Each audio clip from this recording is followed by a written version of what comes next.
Fala aí, nação azul celeste, beleza? Aqui que vos fala sou eu, Jal Reis, trazendo mais um vídeo aqui pro canal Cruzeirão Cabuloso. E hoje, gente, mais um vídeo de notícia aqui pra vocês do maior de Minas, Cruzeiro Esporte Clube. No vídeo de agora vamos falar sobre o Cabuloso ter chegado a 20 contratações na Era Pedrinho e vamos ver o desempenho e os valores gastos. Porque segundo o mandatário celeste, a obrigação do elenco é conquistar uma vaga na Copa Libertadores de 2026 e ao menos um título na atual temporada. Em abril de 2024, precisamente no dia 27, a torcida do Cruzeiro se deparou com um adjetivo urgente nas manchetes.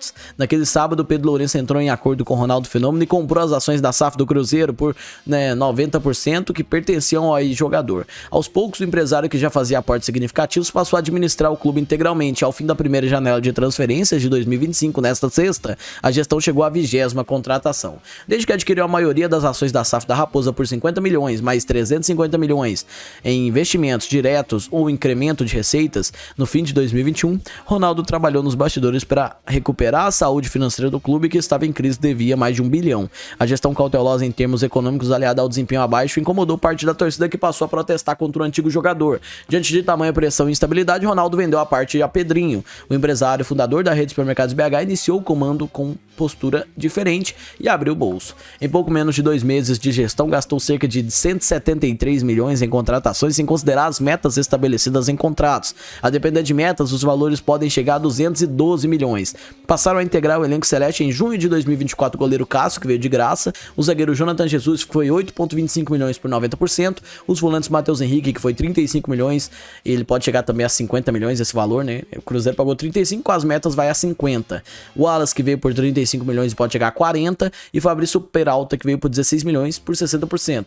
E os atacantes Caio Jorge, que veio por 23 milhões, que pode chegar a 41 milhões, e o Lautaro Dias, que veio por 16 milhões. Quase todos esses atletas citados seguem em Belo Horizonte, com exceção de Peralta, que foi emprestado ao Atlético Paranaense. Com Pedrinho, o Cruzeiro exerceu o direito de compra do meia Matheus Pereira, extremamente solicitado pelos torcedores, e do zagueiro João Marcelo. À época, destaque do setor, para ter o camisa 10 até junho de 2026, a Raposa desembolsou algo em torno de 34 milhões e meio, por metade dos direitos econômicos, já a aquisição do defensor custou 6 milhões. E o Matheus Pereira aí seria o principal ponto, né, porque foi o jogador mais caro de todos os atletas que o Cruzeiro contratou, né, e ele, depois que o Cruzeiro comprou, ele parou de jogar bola.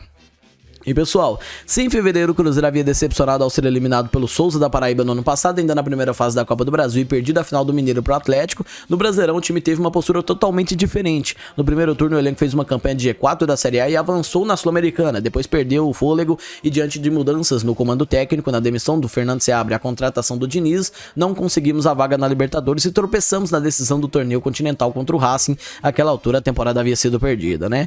Os ânimos aos adeptos foram restaurados quando, ao fim da temporada, a Raposa começou a se movimentar no mercado da bola. No início de 2025 apresentou 9 reforços, que foi o zagueiro Fabrício Bruno por 44 milhões, o lateral direito Fagner por empréstimo, o volante Christian, que veio por 18 milhões, os meias Eduardo de graça e Rodriguinho sem custos também, e o atacante Gabigol, que veio de graça, o Dudu, que veio de graça, o Marquinhos, que veio de empréstimo, e o Bolazzi, que veio de graça. Apesar de contar com tantos nomes estrelados, o elenco decepcionou, caiu na semifinal do Mineiro ao perder para o América nos pênaltis, e antes da primeira fase havia triunfado em apenas 3 de 8 confrontos, e a desconfiança tomou conta. Ainda no início do torneio, o técnico Fernando Diniz deixou o cargo, enquanto o clube agia para contratar outro comandante, que viria a ser Leonardo Jardim. O interino Wesley Carvalho assumiu. Perante tamanha insatisfação pública, caiu no colo do técnico português a missão de recuperar a confiança dos atletas e gerir o elenco de forma geral. Em entrevista, Leonardo admitiu que alguns não estavam rendendo o que podem e compartilhou à imprensa que fez indicações à diretoria.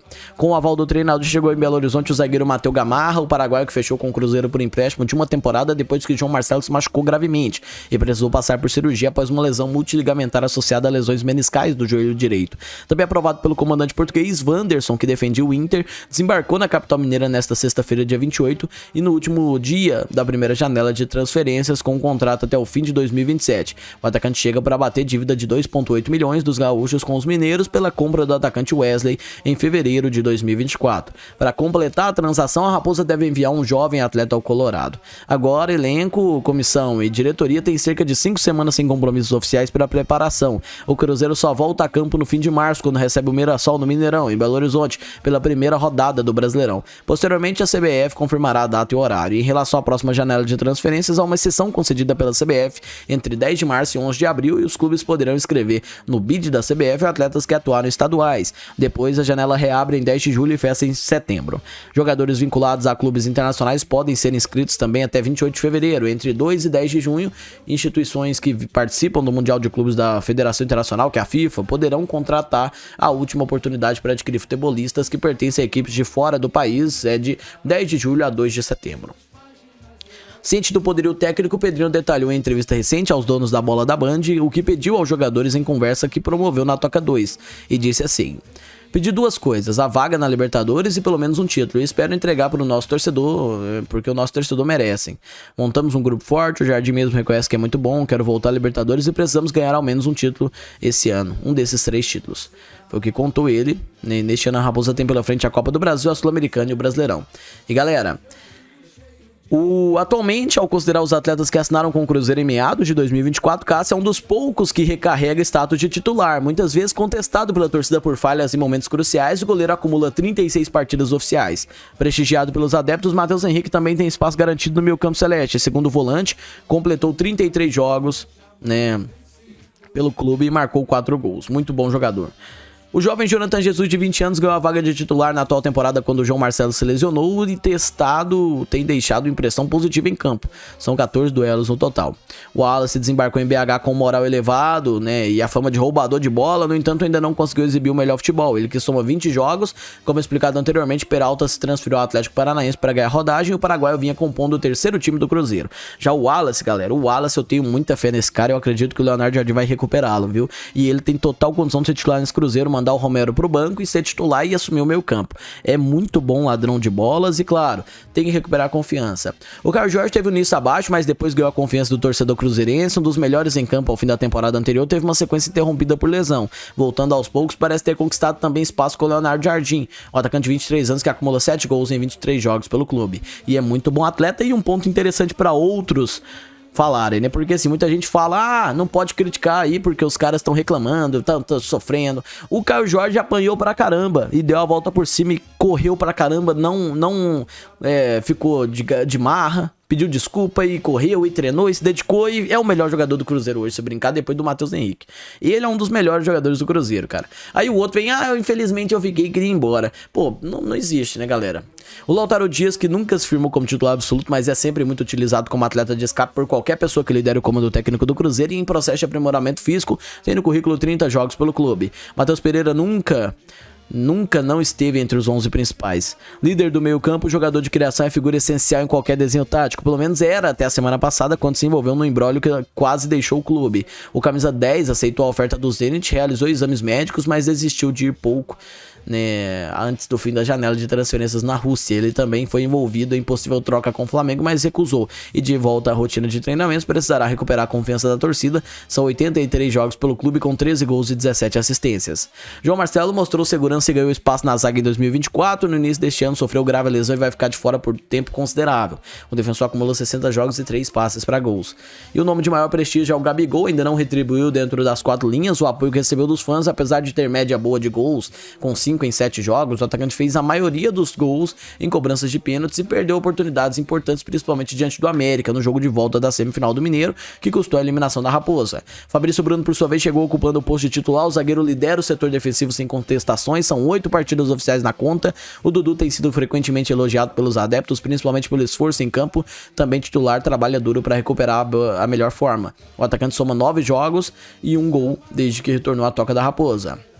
Fagner briga pela titularidade com o William quando acionado, ele foi 3 vezes, fez exibições seguras, mas ainda não ganhou espaço, e o volante Christian segue, tem com 7 jogos na conta, compartilha a experiência. Eduardo e Marquinhos são 2 que flutuam muito, que ora ocupam o banco de reservas, ora iniciam entre os 11, isso a depender da estratégia do treinador, e de qualquer forma ambos têm mostrado repertório. O meia acumula 9 jogos pela Raposa e o atacante 10, além de 1 gol e 1 assistência. O carismático Bolazzi já ganhou moral com os torcedores, o atacante não tem vaga cativa no time titular, mas também é utilizado como válvula de escape. Em 10 jogos, soma 3 gols e uma assistência. Entre os contratados no início do ano, Rodriguinho é o que menos tem ganhado oportunidades, independentemente de quem ocupa o comando técnico. As 2 partidas em que participou ambas como reserva não foram suficientes para que os adeptos tirem conclusões, e na última, em que foi acionado na derrota por 2-1 para o Democrata pela 8ª rodada do estadual, deixou uma boa impressão, e os recém-chegados Gamarra e Wanderson ainda não atuaram. Também aos donos da bola, Pedrinho contou detalhes acerca da folha salarial do Cruzeiro. Devido às aquisições de peso, os vencimentos mensais ultrapassam os 20 milhões, e ele prevê a necessidade de investir cerca de 300 milhões no clube ao longo desse ano. E disse assim, galera, abre aspas: as contas são mais fáceis de pagar, viu? Uma faixa que o cara pôs: Pedrinho, dia 5 está chegando, jogador tal e tal. Não é bem assim não, mas eu estou bem ciente. Por exemplo, este ano eu vou ter que colocar 300 milhões no Cruzeiro para pagar o que está lá. E a SAF também precisa arcar com os prazos de recuperação judicial homologada quando o Ronaldo era o principal gestor. Mas o Pedrinho falou que esse é o mais fácil de todos, né? E assim, pessoal, grandes contratações nós fizemos, mas muitos estão a desejar. Um ponto importante é do Rodriguinho. Eu acredito que ele mereça mais oportunidades, muito bom jogador. Vamos ver aí se o Cruzeiro vai conseguir uma boa temporada. Então, pessoal, esse foi o vídeo de agora. Obrigado a todos que assistiram até aqui. Se gostou, deixa o like aí embaixo. Se ainda não for inscrito aqui no canal, se inscreve, ativa o sininho, compartilha o vídeo aí com seus amigos e deixa aí nos comentários a sua opinião. Obrigado a todos, valeu, até a próxima. Fui, tchau, tchau.